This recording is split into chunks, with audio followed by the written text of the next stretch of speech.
Okay, so here I do have to be careful. Yes. Let's go king h7. Actually, let's go king h8. I'll explain why after the game, but king h7, I didn't want to allow like bishop f7, etc. Now we can play bishop d4.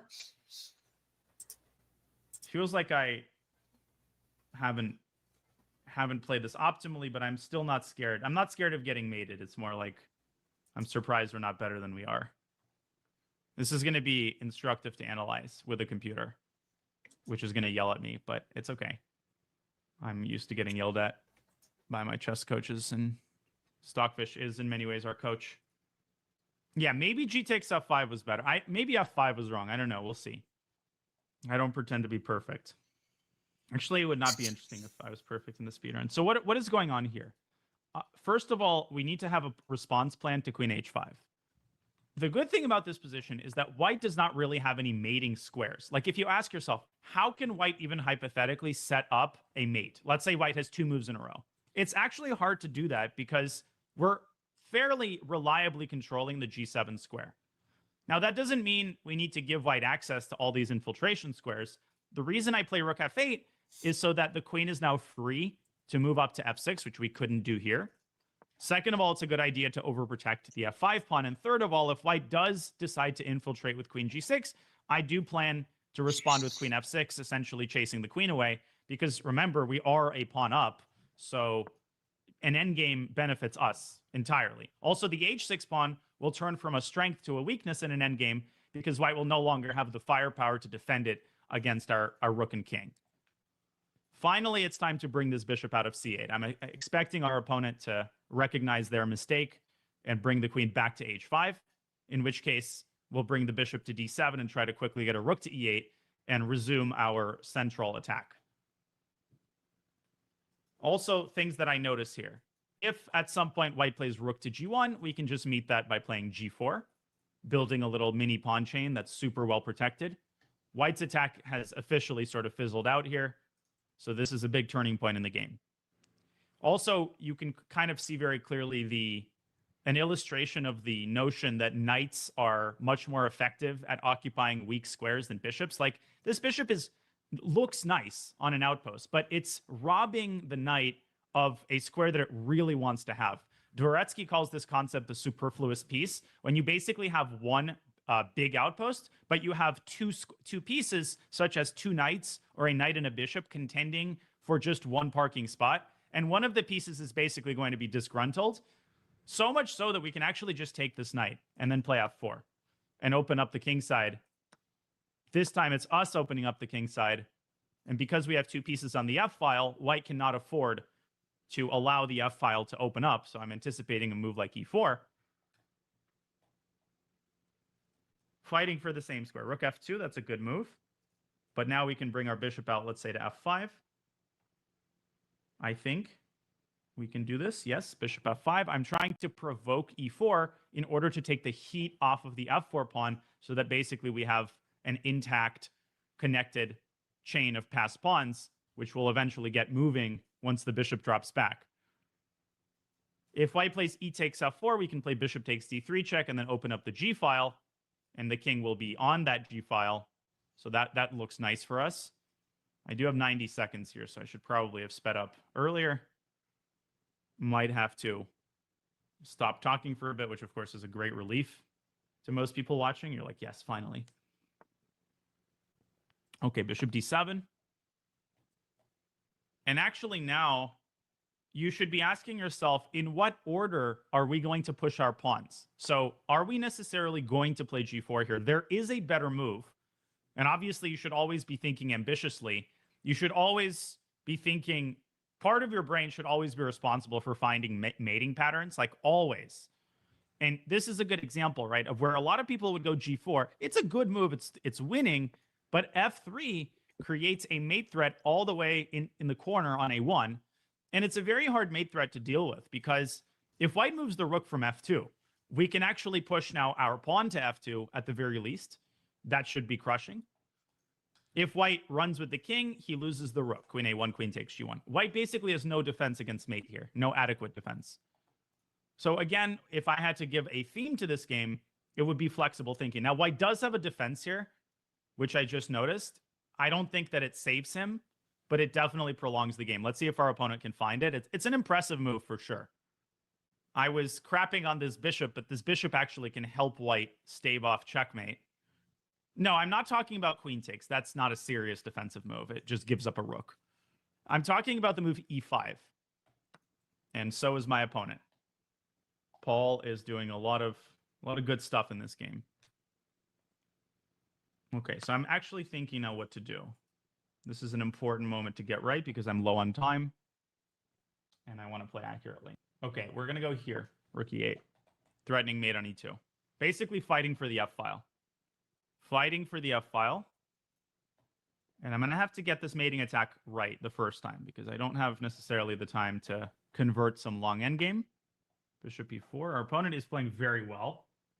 I got to say he's defending super, super well. Okay, I think bishop c6 is good here. Again, continuing to fight for the f-file.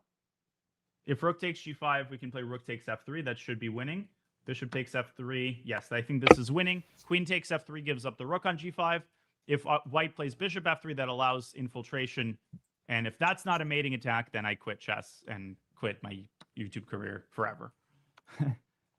Rook e2 check, very important move. The bishop cannot capture because of the pin. Now, we should play all of our moves with check here. That's sort of a common sense thing, because if we don't give check, white has this trick, rook g8 check, king takes g8, and queen g6. At the very least, that looks annoying. So if we can continue with check, we should. Now, notice how all of our pieces are involved. All three pieces are involved in the attack in some way. This increases the chance that there will be a mating net, because white has to divert his resources just to covering the checks, thereby clogging up potential escape squares for the king. Now, there's multiple mating patterns here depending on how white plays. Also, you should remember that in lieu of delivering checkmate, one satisfactory outcome of the attack is basically winning all of white's pieces. I think people forget this. Like, in some cases, if we play queen f1 check and then rook h2 check, we're going to win white's queen. And that's already sufficient as a successful outcome of the attack. So you're not only... Sorry for pausing. This is dedication for him. And he's a really nice guy. After this speed run is up, I'll show you a video recording of him playing me on his stream, and we'll do that. But Rip, he's an awesome guy, awesome person. He interacted with me with Twitch and with Grace, and very professional level. So this is for him. Sorry for the pause. Looking for mate, although that is the main thing, of course, that would cap off the attack. So here, for example, you can play practically with bishop takes g4 check, but if you want to play accurately, I think something like rook e3 or queen f1 check is going to do the job even faster. I'm just trying to figure out the final nail in the coffin here. Somehow our opponent is still kicking, which is insane. Yeah, but queen game h4. Let's take here, just as a little insurance policy. Man, it's actually hard to win this without trading queens, which is honestly probably what we should do. We should just trade queens. Because if we trade queens, it's going to be very easy to win this position. King f5, queen e5, or queen e6. Yeah, this is going to be mate. Unless white plays king g5. Then we can play rook e5 and win the queen. Yep, we win white's queen here. Rook e5, king either h4, f4. We take the pawn on h6, and we pin the queen with queen g5. And that's it. Now it's easy to win. No, this is not a great game by me. I apologize. There was a lot of mistakes, but that's how we learn. I was a little bit overconfident and thought that I could just win right at the opening. Turned out that white's defensive construction was more robust than I gave it credit for.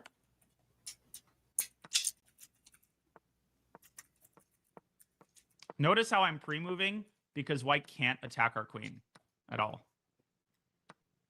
Now, basically, we can take the bishop, but we don't even need to. We can basically work around the bishop to deliver mate a lot faster.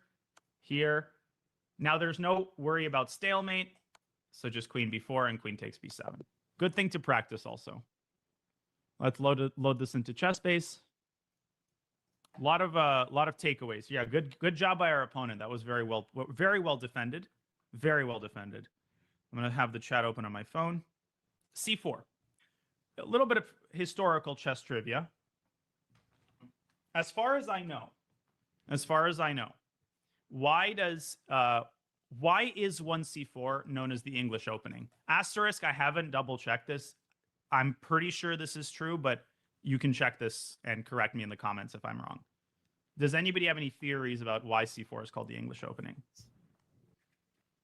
It was played in England. So the reason, as far as I heard it, is because a guy named Howard Staunton, who I've talked about a lot, was basically the best player in the world until Morphy came along. He was also the leading chess author of the early to mid 19th century. And one of Staunton's most famous books, this is a first edition of it, is called, or let's see if this is a first or second edition. This is a Chess Player's Handbook, second edition. This is a second edition, which was published in the year MDCC XLVIII. Thank you, Howard, for writing this in frickin' Roman numerals. 1848. So this book, I think, came out in the early 1840s, second edition from 1848. Look at the condition of this book. It's pretty incredible. And this is a complete manual of chess. It's 500 pages, and it has instruction on openings, middle games, and end games. It's an incredible book, way ahead of its time. And this counteracts the notion that back in the 1800s, in between dumping their piss out the window onto the citizens of London and slaughtering animals in the public square, the people who did write chess books didn't care about openings because that, quote, wasn't a thing. Not only were openings a thing, but most of them had modern names. And there is a lot of opening analysis that's way ahead of its time. Like Staunton knew what he was talking about. There were opening books, and there was a lot of opening discussion going on, mostly on the King's Gambit and like 1e4 openings, but not only that. So back to what I started with. Why is this called the English? Because Staunton said the following. Just listen to this. Listen to this. This is the section on the Sicilian, which, of course, is in many ways reverse of the English. Just a second. He looks at the Benoni, Queen's Gambit. Just a second. I'm almost there. King's Gambit. The Sicilian game. So the Sicilian was already called the Sicilian. And this is from page 371. Game the second, the Sicilian game. Pawn to King 4, pawn to Queen Bishop's 4th. In the opinion of Janisch, who was a German author, and the authors of the German Handbook, leading opening book of the day, with which I coincide, that is, I agree, this is the best possible reply to the move of 1e4. This is 1848. Staunton already had the minority opinion that the Sicilian was good. Since it renders the formation of a center impractical for white and prevents every attack. This defense is found in the earlier Italian works and has been analyzed by Philidor in 1777, as well as Damiano Lopez and Salvio in the 1600s.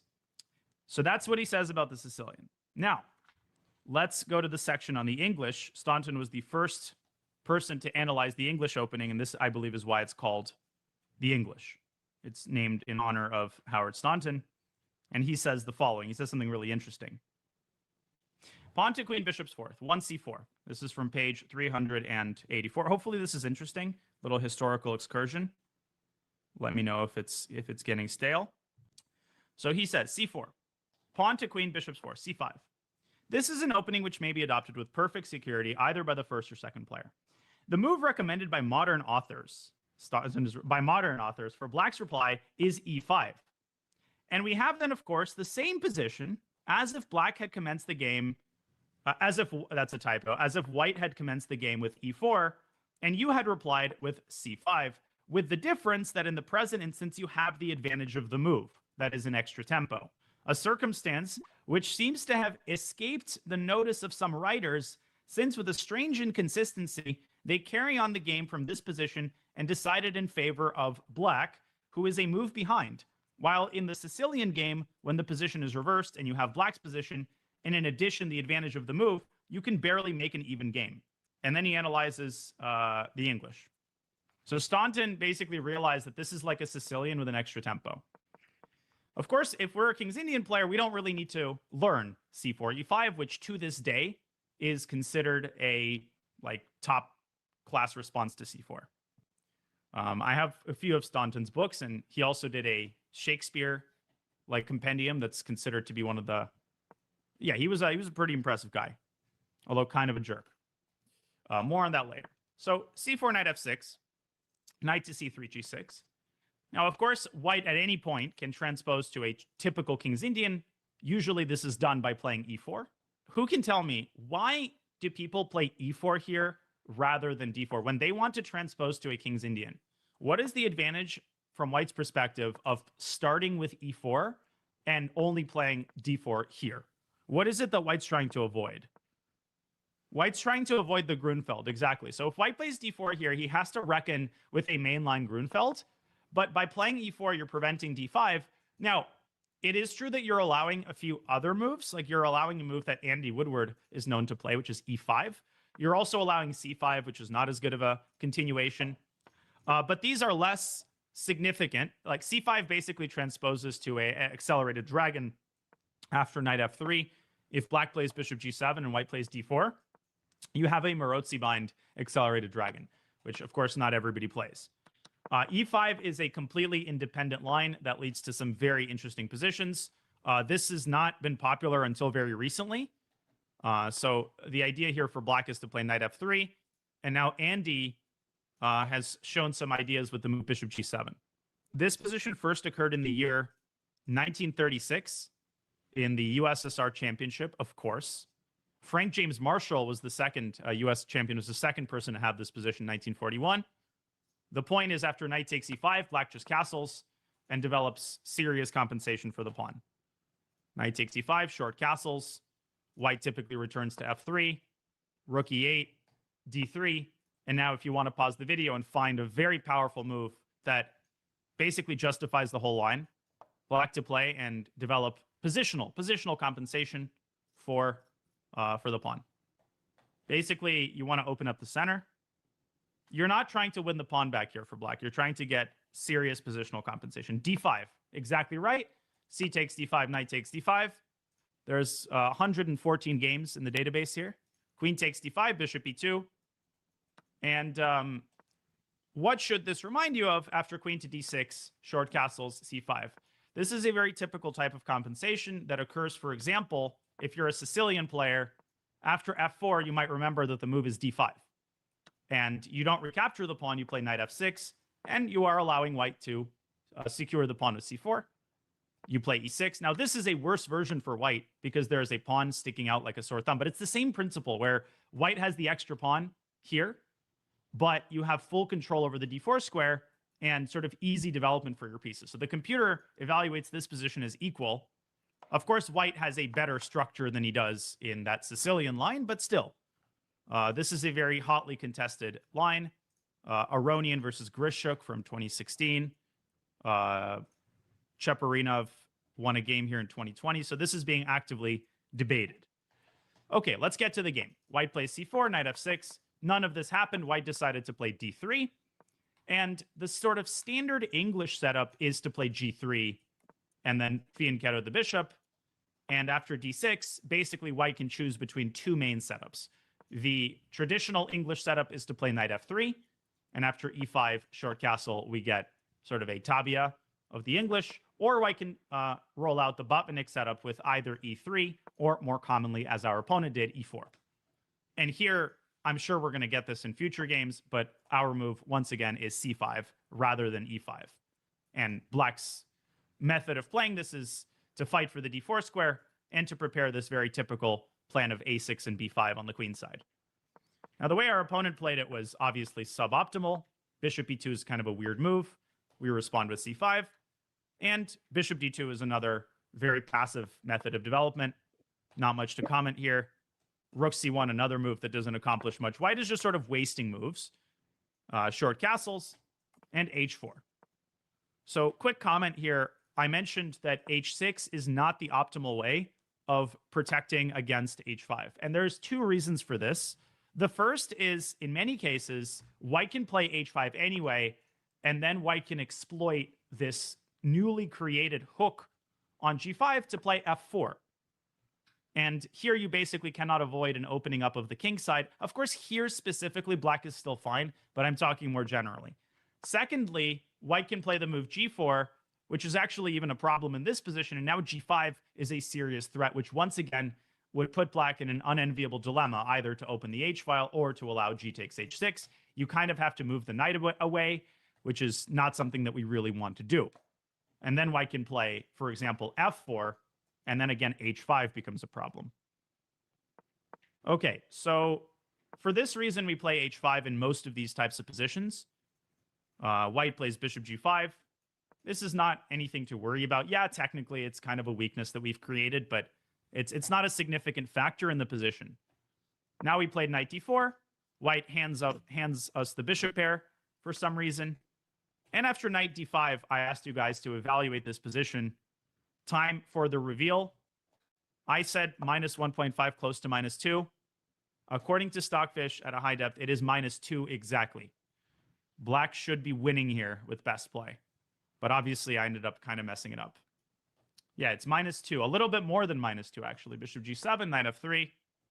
Here I played correctly. Now it's closer to minus 3 after we win the pawn. It should kind of make sense to people why this position is minus 2, even if white doesn't blunder the pawn. It's just the combination of factors, right? The bishop pair. The fact that we have this huge outpost on d4 and can chase white's knight away. The fact that we have obvious play on the queen side when we need it by preparing b7, b5. And the fact that white cannot develop this knight without giving up the pawn on b2, which of course is what happened. According to the computer, white's best move is b3, kind of a sad move to play. We would respond with e6. White probably drops the knight back. And we're just killing white on the dark squares. Bishop h6 here is a very nice move. And if white moves the rook back, he loses the game on the spot. Rook a1, queen a5, and it's time to go home. Like, this is how fast, you know, these weak dark squares can translate into material losses. So from that perspective, knight f3 was not a bad practical try. And here, according to the computer, bishop g7 is totally fine. Bishop d4 was also good. Let's see where I went wrong, because I definitely went wrong at some point. Okay, e6. Yeah, h takes g4 is fine. e6 is top move. Knight e3. And here I made a mistake, I'm pretty sure.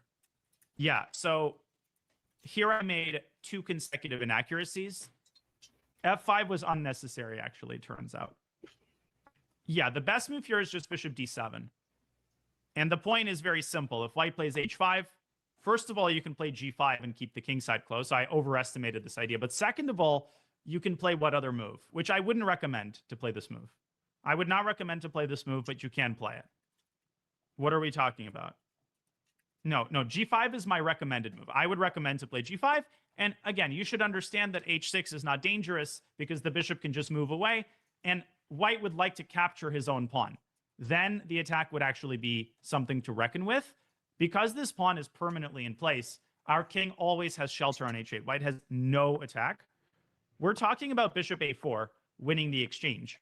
Why do you think I wouldn't recommend this move? What does white have here that, at the very least, you have to reckon with and is a little bit unpleasant? Yeah, so not h6. You guys should not be thinking of h6 as a dangerous move because, again, we just move our bishop away. This is just one move-itis. Like, why is h6 dangerous? It's not. The pawn reaches h7 and we hide with our king. If you have tried multiple oral antidepressants and they haven't worked... So not h6. We're talking about h takes g6. And suddenly... Sorry for the sudden YouTube ad. If black recaptures, e6 falls, and this is a disaster because we have to give our rook away. So white is able to open the h file. Now, if you look with the computer, it turns out that this is not dangerous because white is running out of pieces. You can actually just take the rook. White can play g takes f7, and you could even take with the rook on f7 because, of course, the queen is hanging. White has to recapture. And we bring the queen up to f6. Black is still winning simply because, yeah, the h file is open. Congratulations. But one thing to understand is that even if white lands the queen on h7, it's not dangerous. Like, even if the queen lands on h7 here, which is sort of like a best case scenario, okay, big deal. Absolutely no follow-up because of the role of this uncontested bishop, which is controlling all of the important dark squares. He just runs out of gas. Now, typically, a check on h7 actually is dangerous. In many cases, white can follow this up with some sort of nasty little move. For example, here's an example from chess history that shows in which type of circumstance a check on h7 like this can be dangerous. This is a fairly well-known game. Okay, so this is a game from the 1978 Olympiad. Donner was a grandmaster from the Netherlands, but this is one of his worst games of his career. It's white to play. How would you continue the attack here for white? It's a simple maneuver. Like, this should be very simple. So you should play not, no, queen h3 blunders the queen. But you have the right idea. Queen to g3, and then queen to h4 is coming next. Now let's do some compare and contrast. What is the difference between this position and the position we had? Well, the biggest difference is the presence of the rook on f8, which prevents black from escaping with the king. If this rook were elsewhere, this would not be as disastrous. But because the rook is on f8, black must play the move f5. And now the famous part of the game, queen h7, king f7. Now, white is winning on the spot with the move rook h6. Another very common idea that you should be aware of. g6 will fall with checkmate. But white found a much more beautiful combination. Queen takes g6, Botez gambit, bishop h5, forcing the king back to the h-file. And now, actually, this is a very nice ending. Bishop f7 check, game is not over, bishop h6. Now, if you just blindly take on h6, after king g7, black is mostly home scot-free, but white has this really gorgeous move, g6. Check, and the king is caught in a mating net. Either king h8, you take with the rook and deliver mate, or king g7, bishop h6, black resigned, because it's just made in a few moves. So really important to see how these small differences impact the same idea. Here, it's very dangerous, of course, because of all these additional factors. Here, of course, you cannot compare, because white simply has no attack. Does that make sense? Okay, let's refresh for a second. Okay, so this was an acceptable way to play. Instead, I played f5, which was a mistake. And then e takes f5 was actually another mistake, after which my advantage is greatly diminished. I think I underestimated the role of the d5 square. And I overestimated the fact that the open e-file would give us attacking chances. But in reality, our opponent very correctly played king f1. And it's actually very hard to get to this king. And we've given white a bunch of, like, good squares for his pieces. So if our opponent had played bishop d5 check, black is only slightly better. Bishop d5 check. And if we play king h7, there's this very nasty move, bishop f7. Very similar to the Donner game, actually. Bishop f7. Whoa. And if we play rook e7, now h5 is super dangerous. And if we play rook takes f7, white wins the game because he drives our king out to g6 and basically doesn't deliver checkmate. But now we pay the price for not developing our bishop in time. It's a skewer against the queen. So crazily enough, h5, we would have to play g5 for this reason. We cannot take the bishop. And now white can play h6, driving the pawn down. Now you're like, but didn't you say this wasn't dangerous? Well, there's an extenuating factor here, which is the bishop on f7. Now it links up with the queen, and the queen infiltrates to g6 with all sorts of nasty consequences, as you can tell. So hopefully this makes sense. So instead of this, our opponent prematurely played the move g5, now, or h5 rather. And now the difference is, oh, what is the difference actually? Oh, the difference is, well, this is really cool. What is the difference between doing this and then having h5, g5 included? See, this is actually really advanced, and this would take me some time to figure out. The difference is that in this position, we can play rook f8. We can play rook f8. And we can meet bishop g6 check with king h6. And the king is actually perfectly safe on this square, amazingly. The difference is if we go back to the other line and white starts with bishop d5 and we play king h8, first of all, king h8 actually isn't even a good move because of bishop f7. So king h7, bishop f7, rook f8. Here, instead of playing h5, white can play the bishop sacrifice, bishop takes g6. This is the difference. The king is driven out, a check is delivered, and this is really, really nasty. King h6, rook g5, threatening mate. The computer, of course, gives equality. This apparently ends in a draw with best play. You look at this line. This line is really sexy. If instead black plays king f7, queen h5, check king g8, white to play and win in this position. It's a beautiful two-move sequence that's super instructive. White to play and win. So you might think it's f4. I bet you most of you are thinking f4 and rook g2, but it's not f4 because f4 allows black to lift the rook up to f7 and protect the bishop. This is unclear.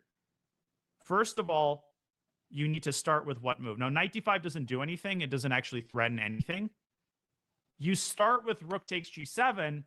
Now you play this quiet pawn move, f4, and the rook somehow, which I should have captured with my bishop, now is the game-winning piece, and black is caught in a unstoppable attack. Bishop e6, rook g2 check, king f6. It's actually not that easy to deliver checkmate here. Here you have to find an only winning move, knight d5 check. What is the idea of this move? It's to recapture with the pawn, preventing the black king from escaping via e6. Pretty crazy stuff. And black cannot prevent the checkmate. Now, you can analyze this on your own. So all of this goes to show that even though white's quote-unquote attack was not dangerous to begin with, I gave white too much ammunition, and our opponent came very, very close to developing a serious attack. Now, again, we're much better. h6, bishop d4. The rest of the game, I think, was pretty straightforward. Most important thing here to realize is white has no threats, even though this may look very scary, because the g7 square is so safely protected. Queen g6, using the queen trade as a weapon. White probably should have taken on f6, but this is a losing endgame. White dropped back to h5. We eliminate this nasty little knight, and now f4 is just absolutely crushing. Now it's our turn to develop the attack. And then again, f3 was a nice move.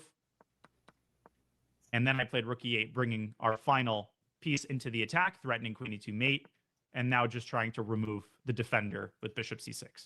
Notice how all of our pieces are cooperating nicely, and he just doesn't have the ability to keep his defensive structure intact. Any questions? Any questions?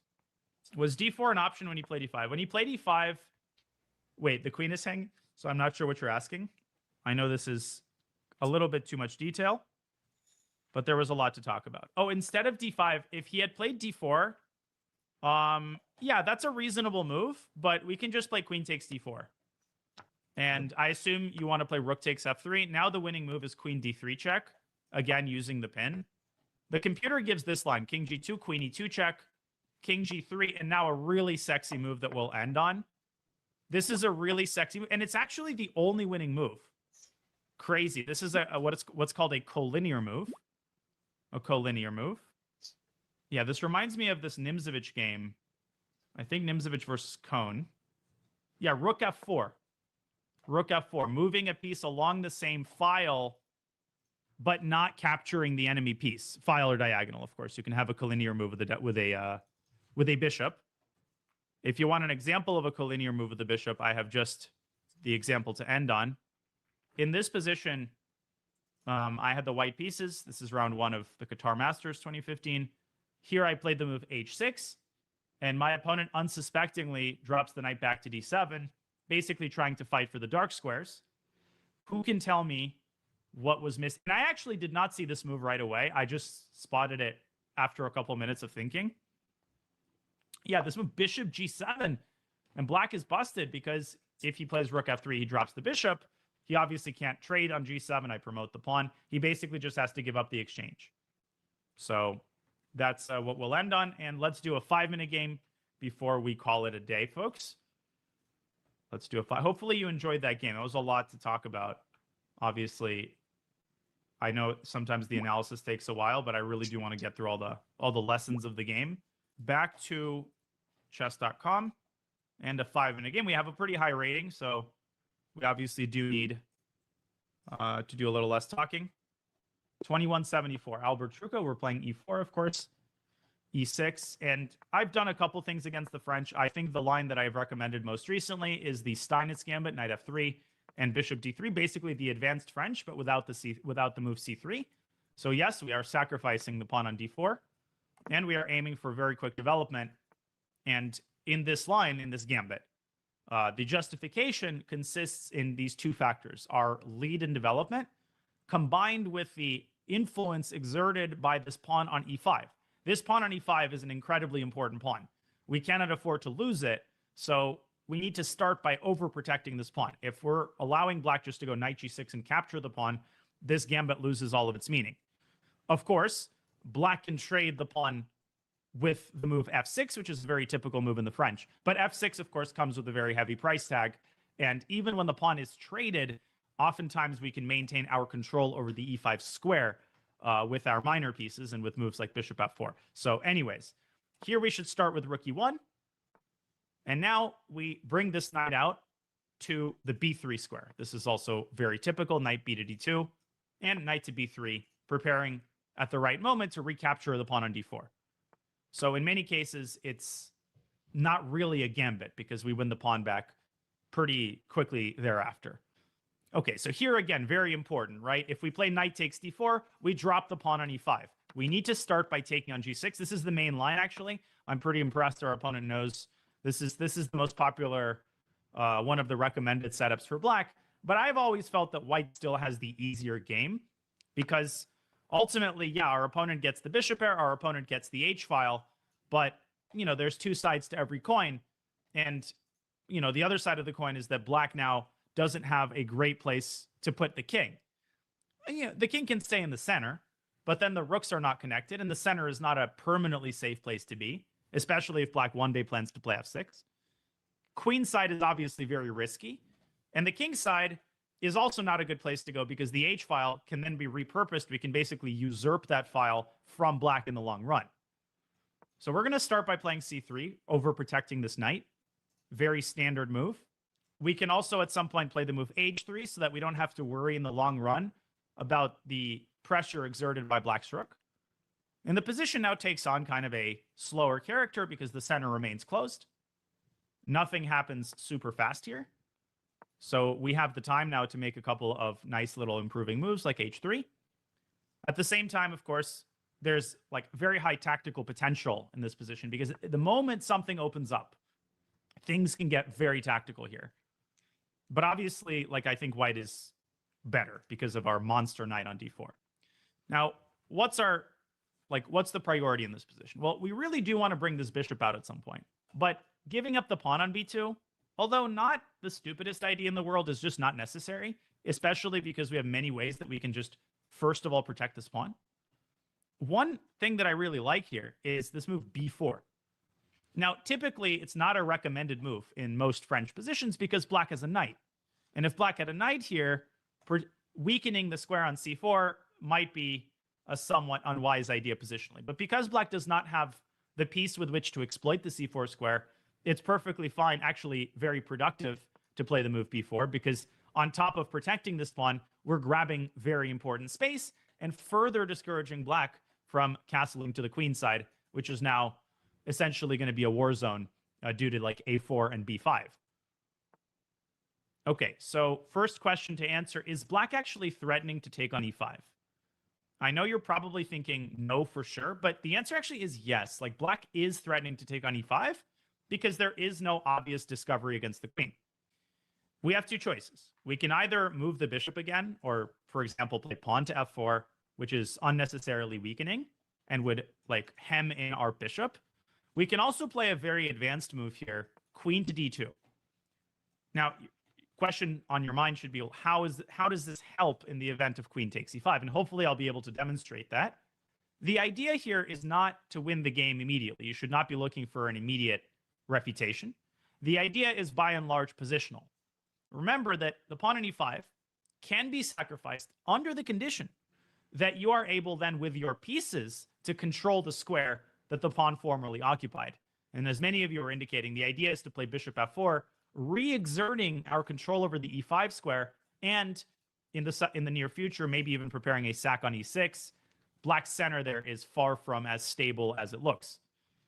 On top of that, we have a positional bonus, which is we can play bishop g5 and isolate black with this nightmare French bishop. So this is a classic idea, obviously building the battery and then trading the bishops. You're probably used to like this happening when your opponent fianchettos the bishop, but it's the same concept. And now, of course, a4 should be pretty much automatic, exploiting, again, this weakness on b5. Now we're going to open up the queen side and just barrel through. Like, this is, strategically speaking, almost losing for our opponent. It's like a classic case of good knight versus bad bishop, but actually exploiting these types of positions and, you know, turning them into a victory is not easy for anybody. They're not easy for me either, and they require a lot of patience. So let's start with rook a5, just making sure that this pawn does not result as a moving target. Now, we're likely going to try to play mostly on the queen side, but we also need to remember that, like, at some point we can send these pawns up the board, some point in the future. But we also need to keep in mind that that c3 is a target for our opponent. Let's continue our queenside campaign, for starters. That was just a blunder, by the way. And our opponent instantly exploits it. I actually missed this fork. Now, blunder is like a pretty exaggerated term. The question is now, which pawn should we give up? And I think the answer should be pretty clear. Actually, we can actually give up both pawns with knight b3. Let's try knight b3, trying to get the knight around to c5. One good thing here is we're giving black a choice, which is going to cause our opponent to spend some time. Always give your opponent a choice when possible, because people don't like choices. We like choices a lot less than we think we do. Now, the knight is hanging, so we need to get it around to c5.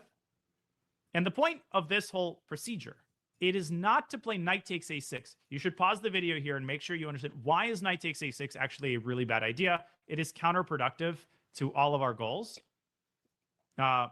In short, the reason is that the knight is like the strongest piece on the board, and giving it up for a single pawn is just not going to be a very good idea.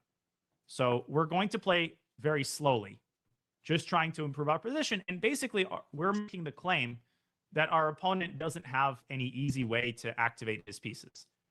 That is not a correct claim, because of a move that I just realized is much stronger than I thought. But in general, like, a better positional player would be able to utilize this concept. Yeah, rook to b8 here is super annoying, because this pawn on b4 just isn't well defended. Yeah, rook to c4, I thought we might be able to play knight to d3 and replace the knight on c5, maybe with a rook at some point. Yeah, once again, I think this game started very well, and then I made that blunder. Let's go king f2. But I think I'm going to win in the bullet phase of the game. Now we're going to play rook to a2 in order to allow for the king to move into the center. Otherwise, black would have had a check on c2. I'm going to try to win without flagging, but I have to say our opponent is playing incredibly well. Like, I'm legitimately kind of getting outplayed in this game. Well, not really outplayed. I think I was outplaying my opponent, but definitely not a convincing victory if I end up winning this game. So, not easy these days. Not easy at all. Not easy to win a game of chess. No matter who you are, let's try to get our knight around to d6. Now, of course, I'm playing worse because I'm talking a lot, but nevertheless, kudos to our opponent. King e3, maybe. Let's see, king e3. Let's get the... No, we got to defend the pawn, f4. Our opponent's going to go f6, I assume. Yeah, our opponent is doing super well. Knight to b7. Let's evacuate. Oh, I blundered d2. Shoot. Okay, our opponent had a forced win there. I still think I would win this game on time. Just like our opponent's spending too long per move. He's spending too long per move. And the blunder's coming. Okay, there's the panic move. There's the panic move, unnecessary exchange sacrifice. And just pretty easy win here. Rook a1, rook c1, push the pawn. Our opponent gives up another piece, and now everything falls. Boom. Use some pre-move magic. And we win. Yeah, sorry, that was sort of a cheat code at the end, but not something that I have to use proudly. Let's see. I'm curious, what is the accuracy? How badly did I play here? And was I exaggerating our opponents? Good job breaking through in the end game with some strong maneuvers. All right, is that Rebecca? That's my coach, Deborah. Just kidding. 86.6 to 80. Okay, so not bad. Let's see where we went wrong. Yeah, good job to our opponent, actually. Two very good, very worthy opponents today to mark the return of the speedrun. Yeah, at higher levels, the Steinitz Gambit does not necessarily always work out super well. But it's like I played it in Classical against title players and done pretty well with it. You just have to know a lot of theory. Like if you want to play this line and you're over 2000, you do need to know some theory here. You can't just play it based on like general concepts. Okay, so knight c6, bishop d3. Of course, c3 is the main line. This is the advanced French traditional variation. C takes d4, short castles. And our opponent plays knight e7, which is one of the best moves for black. Yeah, rook e1, knight g6. This is all sort of standard stuff. By the way, Bortnik likes to play bishop f4 here. Bishop f4 is the more popular move, according to the engine, but it's actually not a good move if black knows how to respond. The reason this is not good is because here black has this very nasty move, f5. And, okay, basically you have to take en passant. Otherwise, this bishop is out of the game forever. And this position just isn't very good for black. There is a game here between two grandmasters from 2012. White tried the move knight h4. Knight h4, but black just responds with f5 again. And white is in huge trouble. Queen to h5 happened. And now black just defends with queen f6. And white is running out of gas. f4 was tried, bishop to d7. And black is much, much better. Like black castles queenside and white doesn't have enough for the pawn. So that's why I like to play rook e1 here. This is the computer move. Rook e1, bishop to d7, knight b to d2. So this is all very standard. Knight b3, queen c7. There are still games in the database here. Yeah, takes, knight takes d4. Takes, knight takes d4. All of this has been played. Naroditsky has 2 games in this position. I won both of them. I have a game against Andrew Tang and a game against Krikor. So this is... I practice what I preach. Yeah, knight takes d4 is the most popular move. Knight takes d4.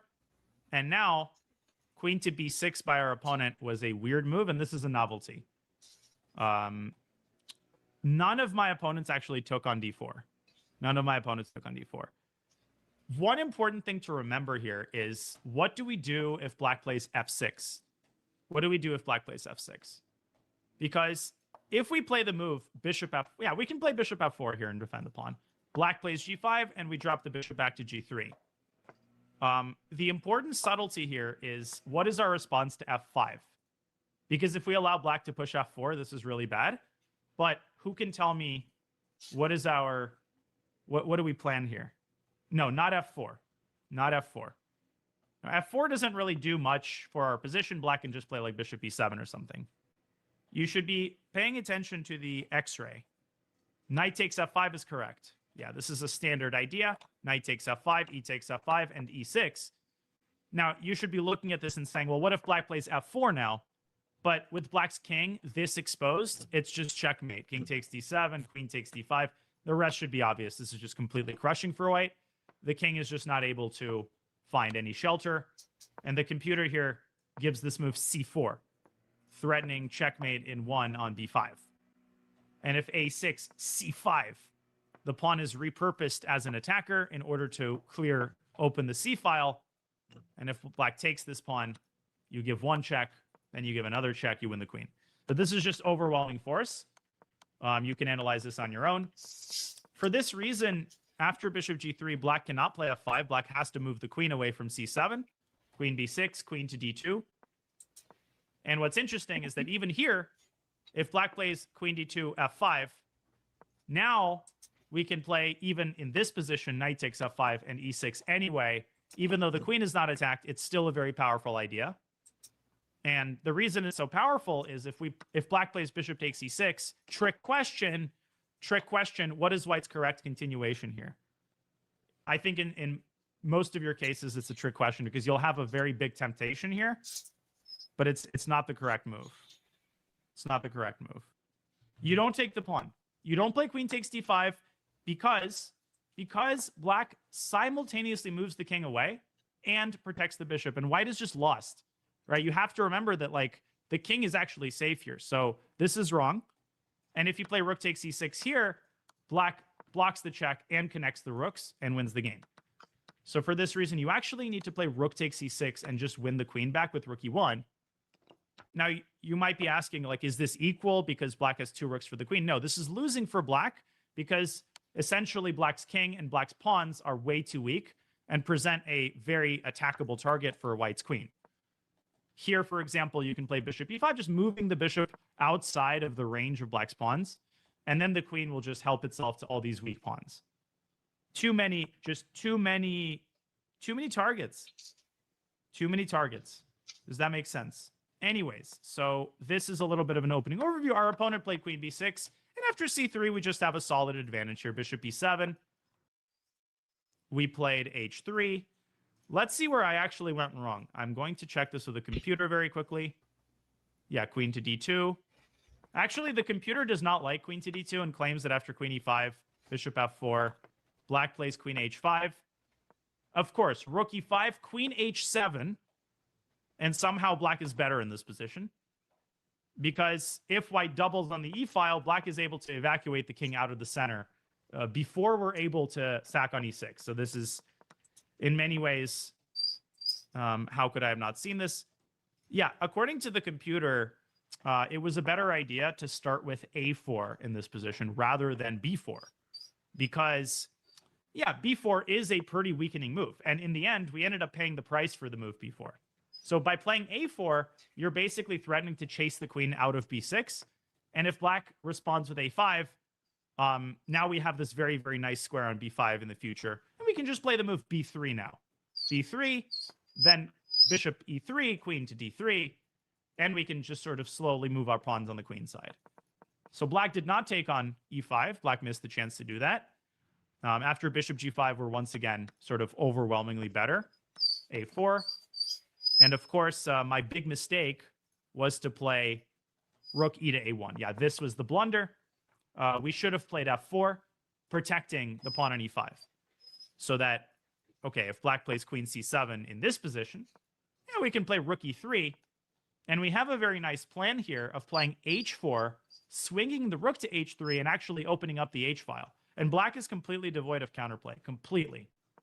So rook e1 was just an autopilot move for getting to assess the undefended pawns in the position. Queen c7 is just a straight up fork, and now things get kind of dicey. And if black had played rook to b8, I think white is just worse here.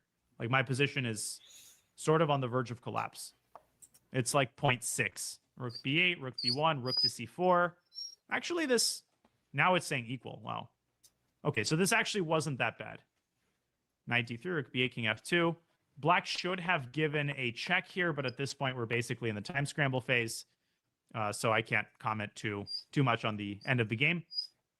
Yeah, so it just shows you that unfortunately, when you talk about positional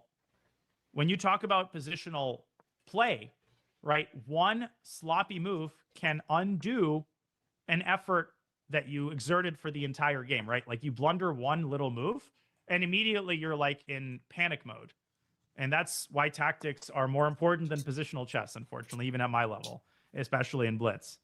But a pretty instructive game nevertheless. It goes to show just how terrible the French is. Yeah, exactly.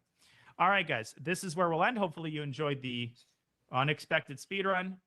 We got 2 games in, but both of them were very rich. So a lot to look at also on your own. And yeah, just a final PSA, look at your own games. Just analyze your own Blitz games if you want to improve. Don't just play 50 games and then pretend that, you know, Blitz is not helpful. Like, actually look at your games with an engine, identify your mistakes, you know, understand why you made them, and try not to make them in the next game. And that's all it takes to improve. Thank you, folks. Glad you enjoyed it. I'm going to get going. I have the Chess Bra rating grind at 6, so I'm going to get some food and get some rest.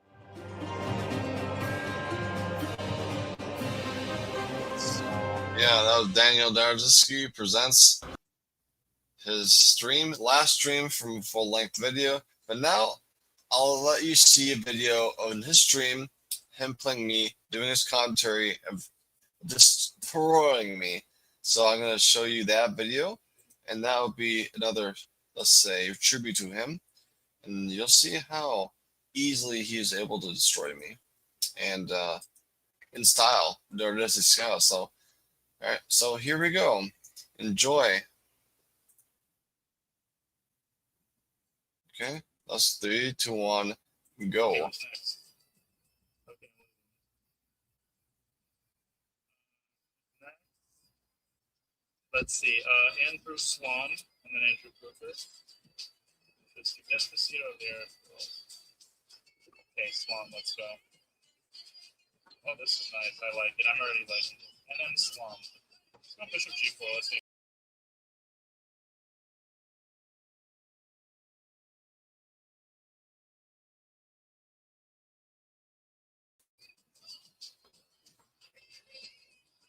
Hold on. MBB.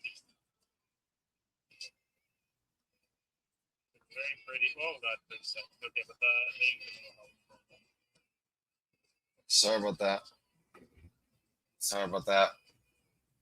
When it got all of this including pirates.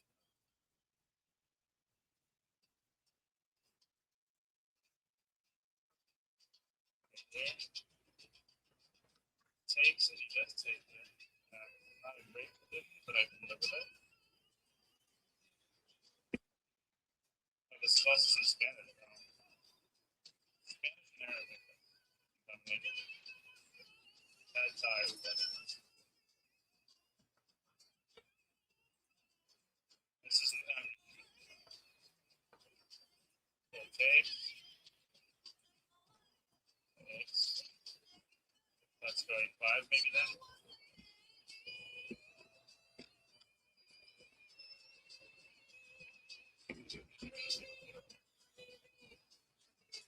Okay, let's go H5. Tap on the other side. I am from the Bay Area. Here. Yeah, I know Spanish is an Arabic influence. Sure.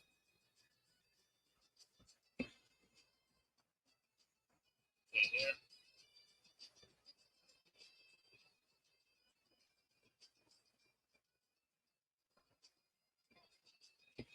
Okay, now get that guy out of there. Here.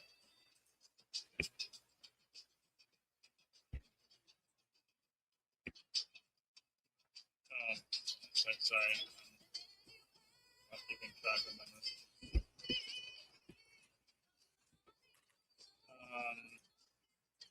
Sure.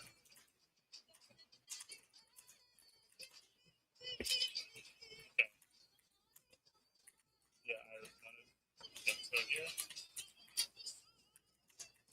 And then Bishop D5 maybe. I'm worse here for sure, but I don't know. Hold on.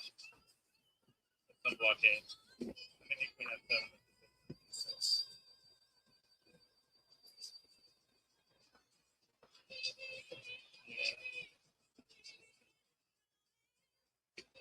It's a great song.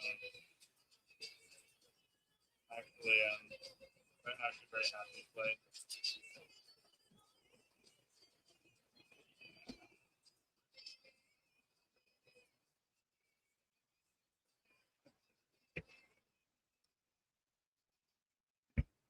That was great. Okay. Let's see what's next in this playlist.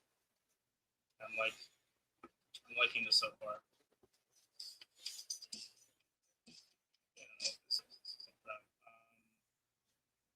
Let's play some more Gypsy Things. Maybe I judge that too soon. Wait a minute. Really, Riley? Oh, please do. By all means. Yeah, there are certain songs like that for sure. The Valara is good. I'll play that as well. You're all right. Okay, now I'm up to peace and the game is over. Play push up 4 and this bishop is going to be huge. Okay, good game, Swan. Now I can just chess pizza right correctly. Andrew. Okay.